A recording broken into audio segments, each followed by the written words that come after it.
যেই ব্যবস্থার কারণে, যেই সিস্টেমের কারণে আওয়ামী লীগের মতো একটা দৈত্য দানবীয় রাজনৈতিক দল তৈরি হয়েছে এবং শেখ হাসিনার মতো একজন সাইকোপ্যাথ রাষ্ট্রপ্রধান হয়েছে এবং একটা গণতান্ত্রিক রাষ্ট্রকে গুম খুনের মাধ্যমে বিরোধী মত নির্মূল করার চেষ্টায় অবিরত একটা গুম খুন এবং একটা স্বৈরাচারী ব্যবস্থা কায়েম করেছে। এই ব্যবস্থার পরিবর্তন করতে হবে।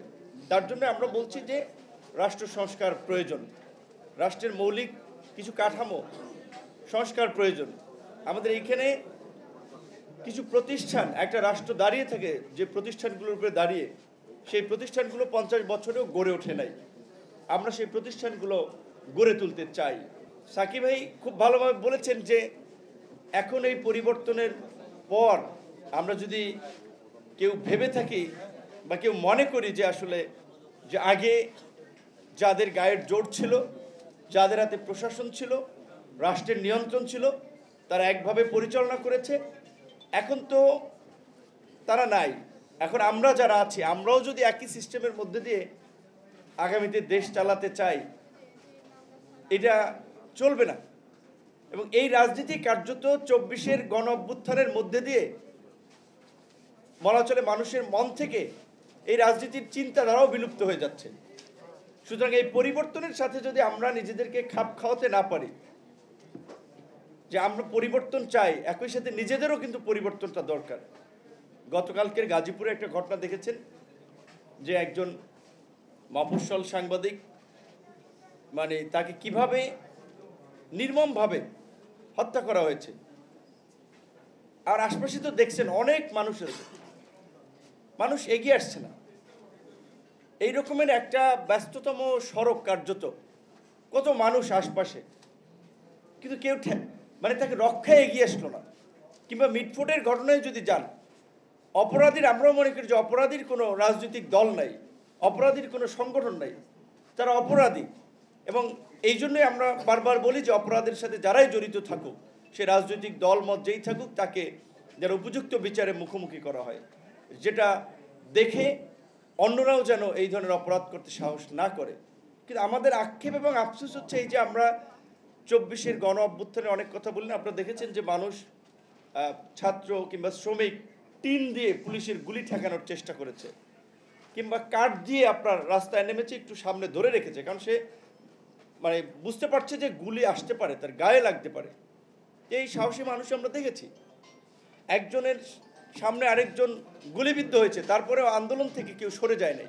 কিংবা একজন আহত সহকর্মীকে কিভাবে সরিয়ে নিয়ে চিকিৎসা দেওয়া যায়, তার পাশে থাকা যায়, সেই জন্য একটা মানবিক দৃষ্টান্ত আমরা এই গণ অভ্যুত্থানে দেখেছি। তাহলে এই যে দুটো ঘটনা ঘটলো, আশপাশে এত মানুষ ছিল, আমরা দেখলাম না যে দু একজন মানুষ এই মানুষগুলোকে রক্ষা করার জন্য এগিয়ে গেছে। এখন দু একটা ঘটনা ধরেন, এই ধরনের ঘটনা অবশ্যই এটা নিন্দনীয় ঘটনা, জঘন্য ঘটনা, এই ধরনের ঘটনা ঘটবে আমরা চাই না। কিন্তু এই দু একটি ঘটনাকে আবার পুঁজি করে, দু একটি ঘটনাকে সেন্টার করে আবার সব শেষ হয়ে গেছে, এই ধরনের আবার ধোয়া তোলা আমাদের ঠিক না। যে ধরেন ওইখানে কি স্বরাষ্ট্র উপদেষ্টা যে আসলে রক্ষা করবে, বা ধরেন উনি কি চাইলেই ওইটা ইনস্ট্যান্টলি বন্ধ করতে পারতো? আমাদের এইখানের এই ধরনের প্রবণতা, সিস্টেম, এগুলো তো দীর্ঘদিন ধরে চলে আসছে। আমরা পরিবর্তন চাই, বিশেষ করে অন্যান্য সরকারের চেয়ে এই সরকারের প্রতি আমাদের যে একটা প্রত্যাশা ছিল, সেখানে আমরাও মনে করি যে আমরা বড় রকমের একটা ধাক্কা খেয়েছি।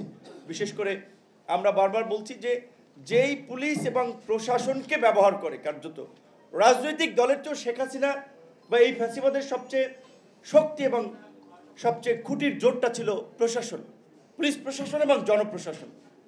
কিন্তু দেখেন গত 11 মাসে এই পুলিশ এবং জনপ্রশাসনের কি সংস্কারটা হয়েছে, কয়জনকে চাকরিচ্যুত করা হয়েছে, বরঞ্চ বিভিন্ন জনের সুপারিশে তাদের পুনর্বাসন হয়েছে।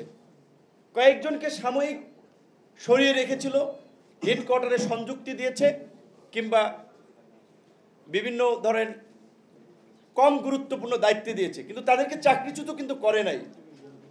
আবার রাজনৈতিক ফিল্ডে এখন বিভিন্ন জায়গায় ধরেন আমার মাধ্যমে আসতেছে, সাকিবের মাধ্যমে যাচ্ছে, বিএনপির মাধ্যমে যাচ্ছে, জামাতের মাধ্যমে তারা রাজনীতিতে কামব্যাক করতে। সরি, এখানে সাকিব ভাই আমার কতটুকু আমরা করতেছি আওয়ামী লীগের পুনর্বাসন সেটা আপনারা দেখেন। কিন্তু আমি ইনক্লুডিং আমাকেও বললাম, যদি আমরা আমাদের মতো রাজনীতিবিদরাই তো, আমাদের মতো রাজনৈতিক সংগঠনগুলোই তো তাদেরকে সুযোগ দিচ্ছে। এমনকি এই ঘটনাও তো দেখেছি যে এই ফ্যাসিবাদের দোসর তাদেরকে ছাড়ানোর জন্য থানা পর্যন্ত ঘেরাও হয়েছে। আমরা যদি ভেবে থাকি যে প্রশাসনে তাকে পুনর্বাসন করলে সে আমার পক্ষে কাজ করবে, রাজনীতিতে পুনর্বাসন করলে সে আমার পক্ষে লাঠিয়াল হবে, নির্বাচনের মাঠে শক্তি হবে, এটি কিন্তু হিতে বিপরীত হয়ে দাঁড়াবে। তাই আমরা আহ্বান জানাবো সকলকে যে ফ্যাসিবাদের প্রশ্নে, ফ্যাসিবাদ নির্মূলের প্রশ্নে যেন আমাদের একটা সকলের শক্ত অবস্থান থাকে। বিএনপির জায়গা থেকে বিএনপি, জামাতের জায়গা থেকে জামাত, সাকিবের জায়গা থেকে সাকিব ভাই, আমাদের জায়গা থেকে আমরা সবাই রাজনীতি করা এখন অনেক মানুষের আগ্রহ তৈরি হয়েছে। পরিস্থিতির কারণে অনেকেই রাজনীতি যুক্ত হয় নাই। আওয়ামী লীগকে নিয়ে রাজনীতি করতে হবে এত লোকের অভাব পড়ে নাই, কিন্তু এইটা আমাদের মধ্যে একটু উপলব্ধিতে থাকা দরকার। আমরা অনেকেই কিন্তু পুনর্বাসন করছি,